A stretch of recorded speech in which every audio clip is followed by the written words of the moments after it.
الإسلام ديني ومحمدا رسول الله ويقيني.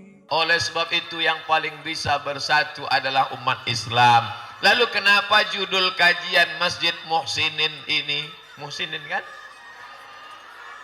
Al-Muhsinin. Kenapa pakai al Pak Ustadz? Biasanya bahasa Arab pakai al. Tapi tidak semua yang pakai al itu bahasa Arab. Alpokat, almari. Nah, maka yang paling mungkin bersatu umat Islam. Lalu kenapa kalian berpecah belah? Wa'tasimu bihablillah.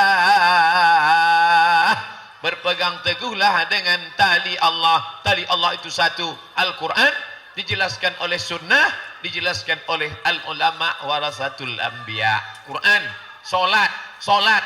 Teknis cara solat gimana? Datang Nabi menjelaskan solat, ada tegak, ada ruku, ada i'tidal, ada sujud, ada dua antara sujud, ada salam, ada tasyahud, ada salam. Maka teknisnya dalam hadis Nabi. Penjelasan detailnya lagi gimana? Mana rukun, mana syarat, mana sunat, mana makruh, mana mubah, mana sunat muakkad. Dijelaskan oleh ulama. Maka 3 level. Quran, sunnah, penjelasan para ulama mazhab. Paling tua Hanafi, nomor 2 Maliki, nomor 3 Syafi'i, nomor 4 Hambali. Jadi judul kita pagi menjelang siang ini, saya akan sampai materi ini lebih kurang 60 menit kalau jamaahnya semangat. Tapi kalau jamaahnya menunduk, saya cukupkan setengah jam. Habis itu saya akan jawab pertanyaan-pertanyaan yang ada. Kenapa Ustadz dari tadi semangat mengatakan begini? Karena dapat cincin baru di masjid sini.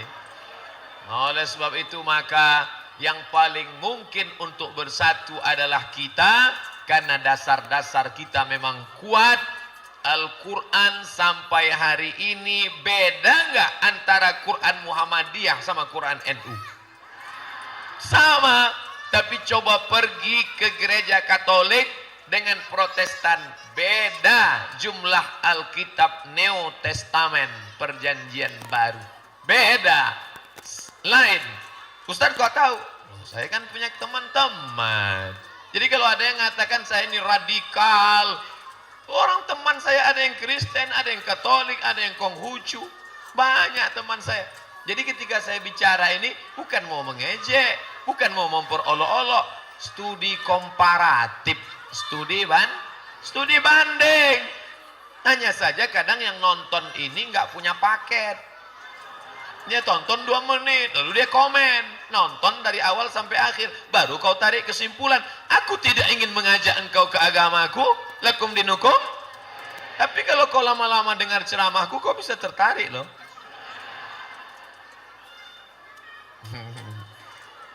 Loh, Ustadz ini pede sekali. Saya bukan pede. Ustadz, saya nunggu Ustadz di pintu 4 Cengkareng. Lantai berapa Ustadz keluar? Soalnya pintu 4, lantai 4. Oke, kami sudah nunggu lama. Sampai di sana. Ada apa? Ngotot benar mau ketemu. Ngidam Pak Ustadz. Jadi bukan mau ngundang ceramah, bukan. Ini perempuan ngidam, takut anaknya ntar lahir ngences. Jadi harus ketemu Ustadz. Oke lah, kita ketemu. Begitu ketemu saya kaget, orang yang nggak pakai jilbab, pakai baju kaos, celana jeans. Wah, saya mau marah. Ini kamu menyepelekan saya ya? Mohon maaf Pak Ustadz, non muslim. Non muslim. Ternyata non muslim dengar ceramah kita. Oleh sebab itu, saya tidak pernah mengajak, saya hanya menjelaskan. Dan Islam ini wa ma arsalnaka illa rahmatan lil alamin. Maka oleh sebab itu kita bersatu hari ini. Saya tidak tahu mana orang Batak, mana orang Jawa, mana orang Sunda, mana orang Banjar, mana orang Makassar. Karena semuanya sama. Asyhadu an la ilaha illallah wa asyhadu anna Muhammadan Rasulullah. Tidak ada ayat yang mengatakan sesungguhnya inna akramakum indallahi jawakum. Yang paling mulia di sisi Allah di antara kamu adalah orang Jawa di antara kamu. Tidak ada. Kenapa kita menghormati? Saya menghormati kiai-kiai orang Jawa. Kenapa? Wali Songo, Sunan Gunung Jati, Sunan Kalijogo. Mereka datang. Lalu para ulama. Teruslah sampai kepada ulama.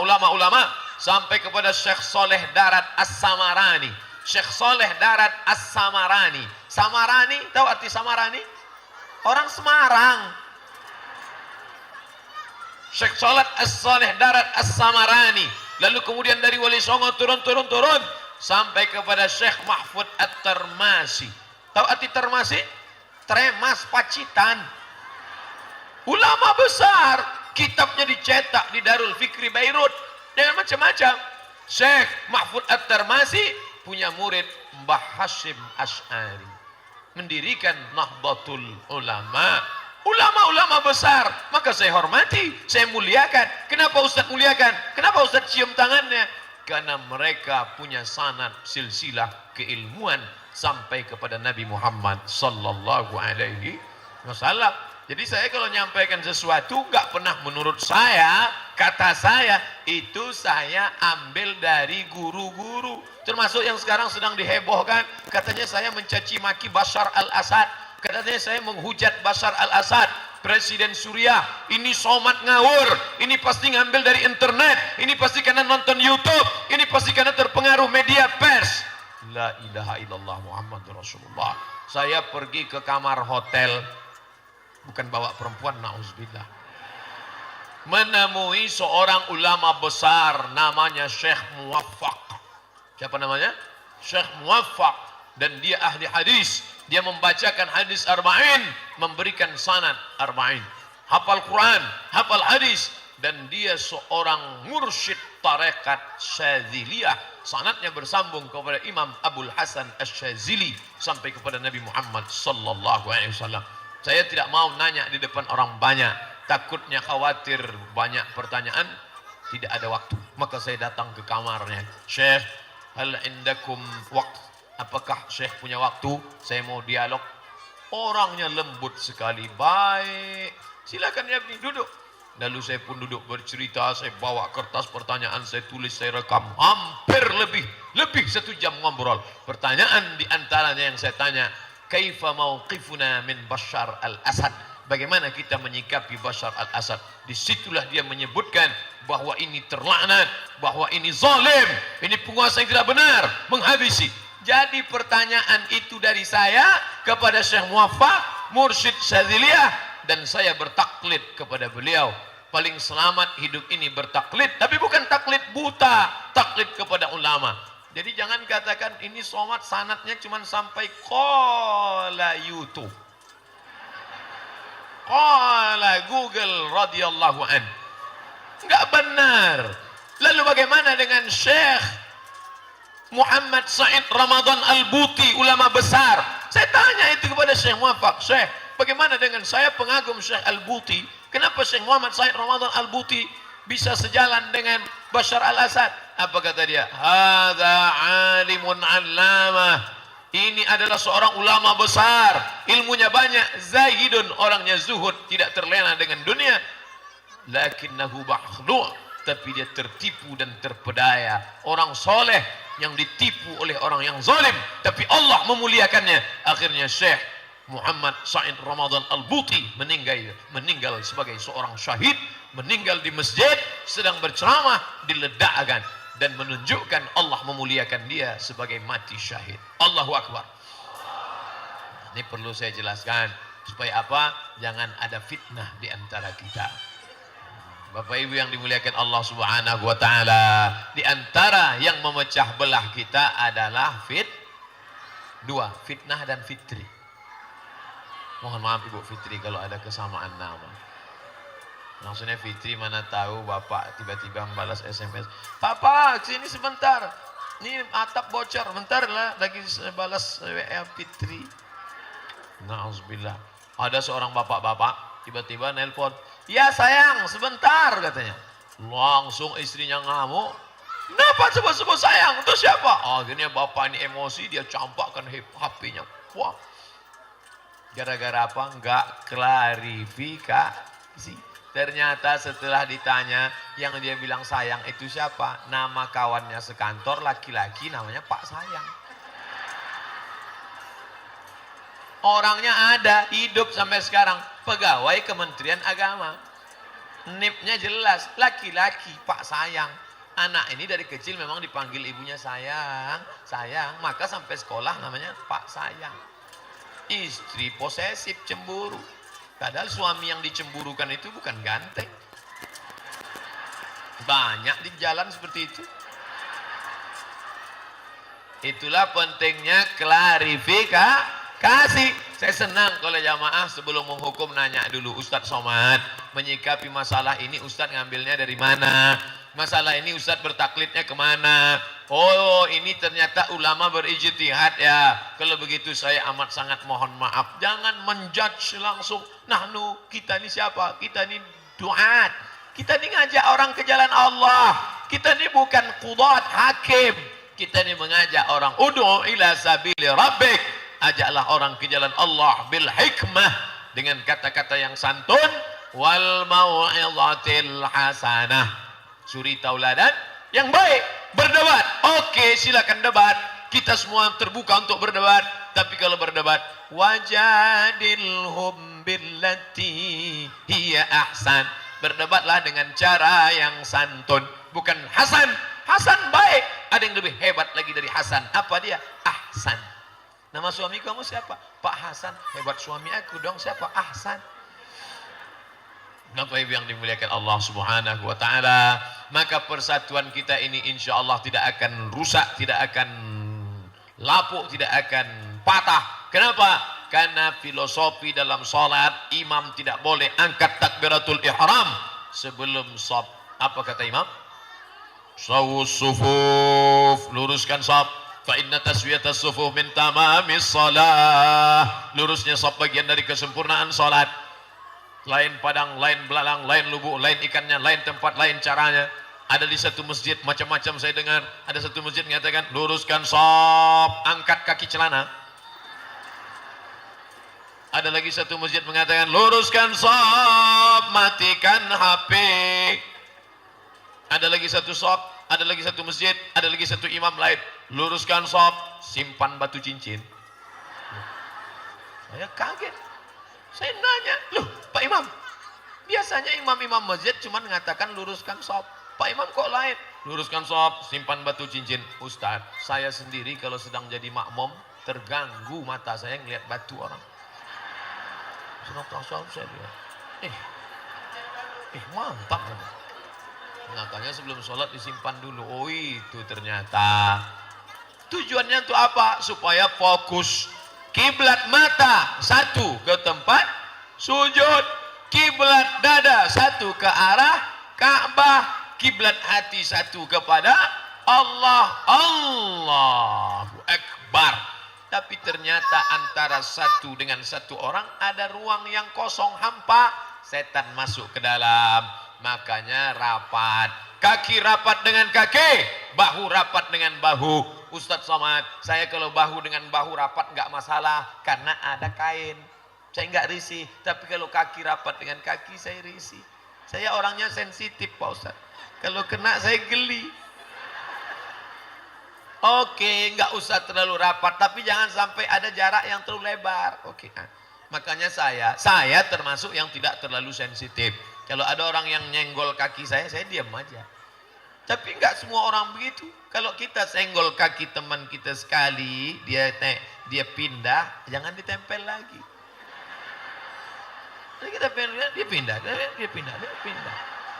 Iya kalau dia kurus seperti saya. Kalau dia berotot, tegap, preman baru tobat, geser 2 kali, dia emosi, dia injak kaki kita.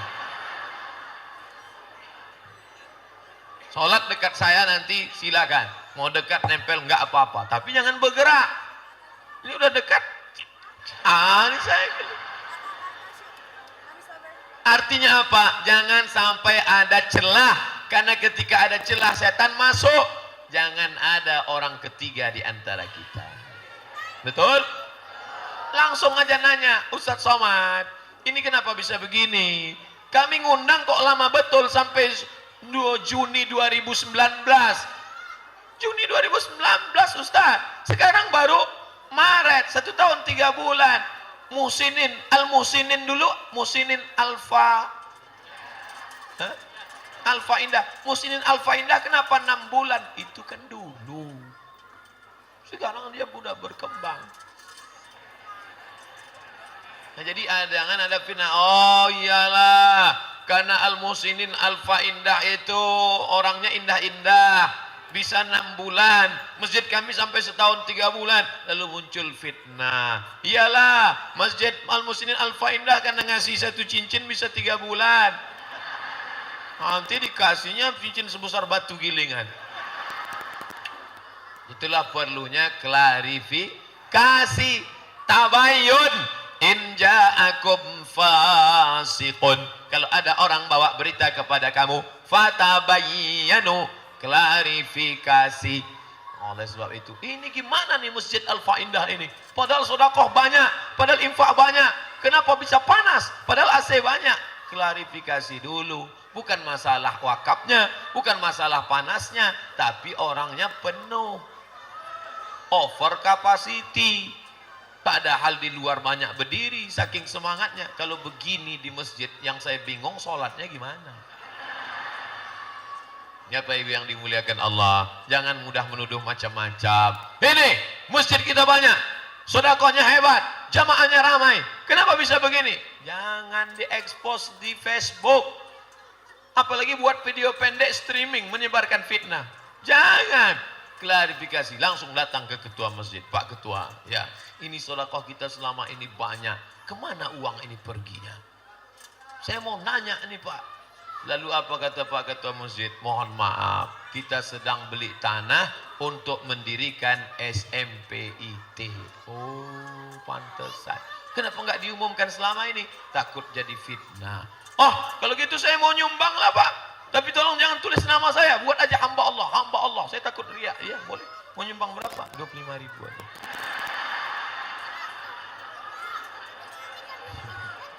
La ilaha illallah. Muhammad Rasulullah. Enggak semangat Pak Ketua mendengar 25.000. Ini dia Pak, tipis. Begitu dibuka 25.000 dolar Singapura. Masya Allah. Ini Pak, ini amplopnya. Tolong ini tulis ya. Isinya mana? Nah, ini secara simbolis aja dulu Pak. Nanti cair proyek saya insya Allah saya kirimkan.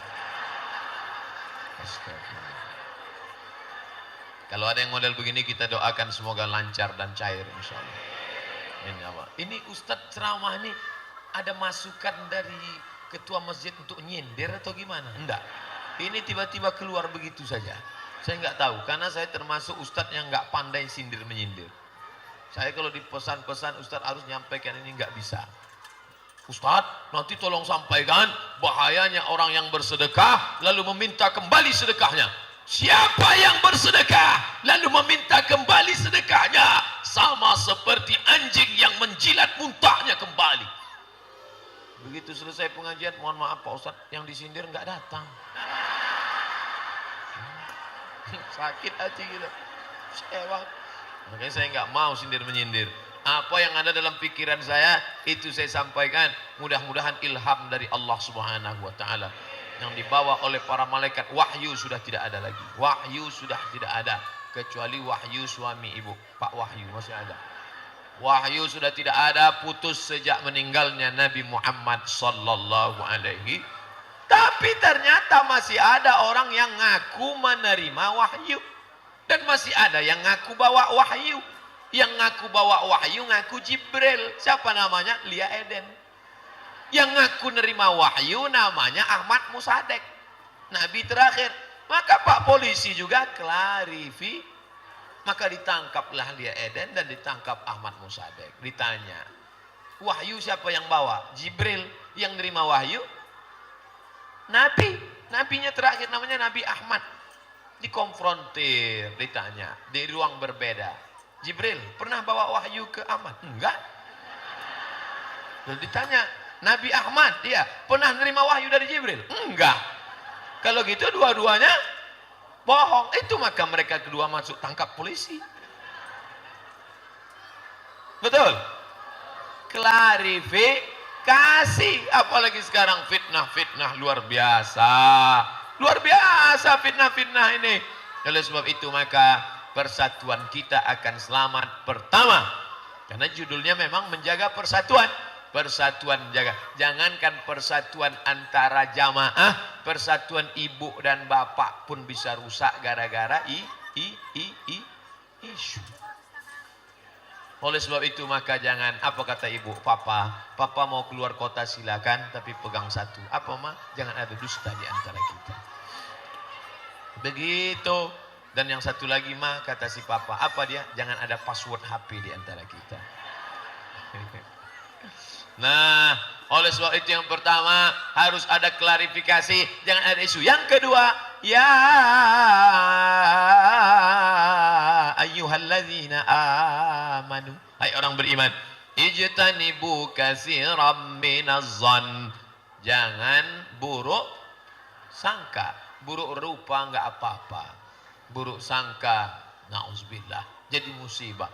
Saya Pak Ustadz buruk sangka saya dengan teman saya ini. Jangan, gimana saya enggak buruk sangka Pak Ustadz, dulu orangnya baik, kalau ketemu senyum, sekarang wajahnya cemberut.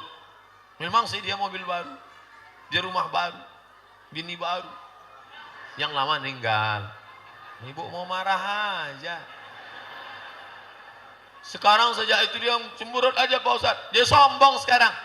Jangan, ojo ke susu, jangan terburu-buru, tanya dulu, bro, ada apa kamu? Dulu enggak begini, perasaan dulu orangnya ramah, kenapa begini? Kamu sombong enggak boleh. Sombong itu man kana fi qalbihi mithqala habatin min khardalin min kibrin. Ada sombong sebesar biji sawi masuk neraka jahanam. Kau jangan sombong. Friend, aku bukan sombong, aku sakit. Sakit apa? Tapi kamu tiap hari datang ke masjid sehat aja. Ini aku malu mau cerita sakit. Iya sakitnya apa? Enggak apa-apa, kita udah lama berteman. Aku enggak akan posting di FB. Sakitnya apa? Aku enggak bisa kentut udah 2 bulan. Patutlah dia enggak bisa senyum. Jadi enggak boleh suuzan. Kita harus senantiasa husnuzan. Suuzan, andai benar tetap dosa, andai salah double. Dosanya 2. Yang paling enak husnuzan. Husnuzan aja. Tapi ada saat-saatnya kita mesti suuzan. Anak gadis kita dibawa orang. Husnuzan apa suuzan? Suuzan. Pak, anak bapak tadi dibawa orang, saya lihat tadi dibawa. Enggak apa-apa, kita harus husnuzan. Tadi istri bapak, saya ketemu di hotel ada yang bawa. Enggak apa-apa. Mungkin mereka sedang meeting, rapat. Tapi di kamar berdua Pak. Ya memang harus berdua, namanya juga rapat. Oh itu bukan husnuzon. Apa namanya? Goblok.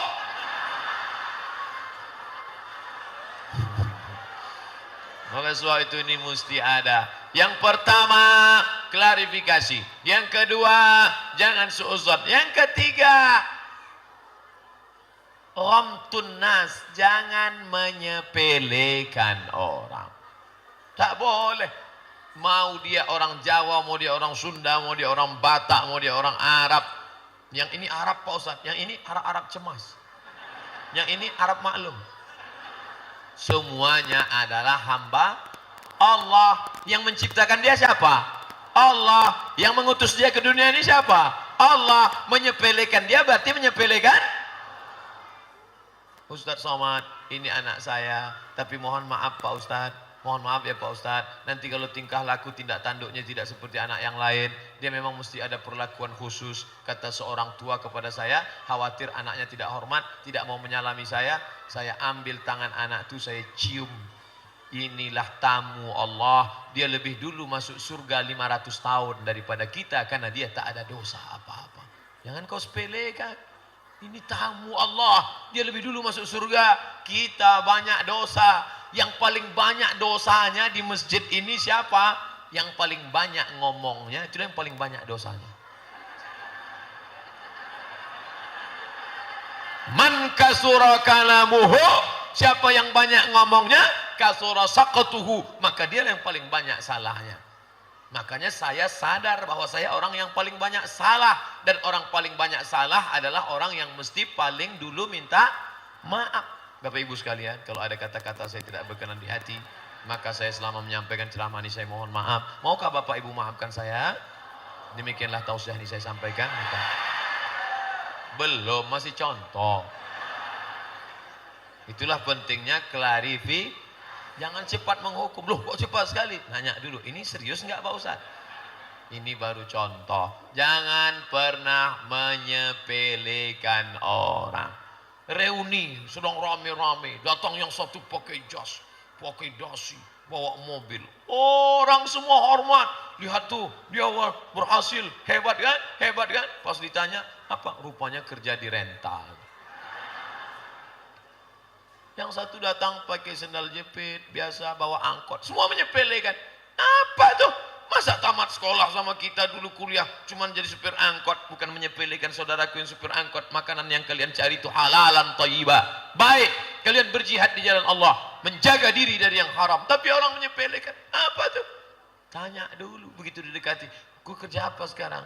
Saya supir angkot. Loh, kok bisa begitu? Tapi semua angkot di Jakarta gua yang punya. Barulah setelah tahu semua pada datang. Kenapa? Karena ada kelebihan. Padahal ini semua adalah hamba Allah. Jangan menyepelekan orang. Melihat anak yatim, apa nih anak yatim? Padahal dia dulu yatim. Bapaknya meninggal ketika dia 2 bulan dalam kandungan. Tapi Allah angkat derajat dia. Diangkat lebih tinggi daripada yang lain. Sayyidina wa maulana Muhammad. Fa'ammal yatim fala taqhar. Anak yatim jangan kau hardik, jangan kau rendahkan, jangan kau sepelekan. Hari ini kau sapu, kau usap kepala anak yatim. Besok pagi boleh jadi kepala anakmu yang diusap orang. Kenapa? Karena tadi malam jam 3 tiba-tiba nafasmu berhenti. Mati. Dan binimu menjadi IGGI, Ikatan Janda-Janda Indonesia. Ibu-ibu yang janda jangan tersinggung. Tidak boleh menyepelekan orang. Saya tidak ada sindir menyindir. Yang tersinggung biasanya orang yang mudah tersinggung cepat mati.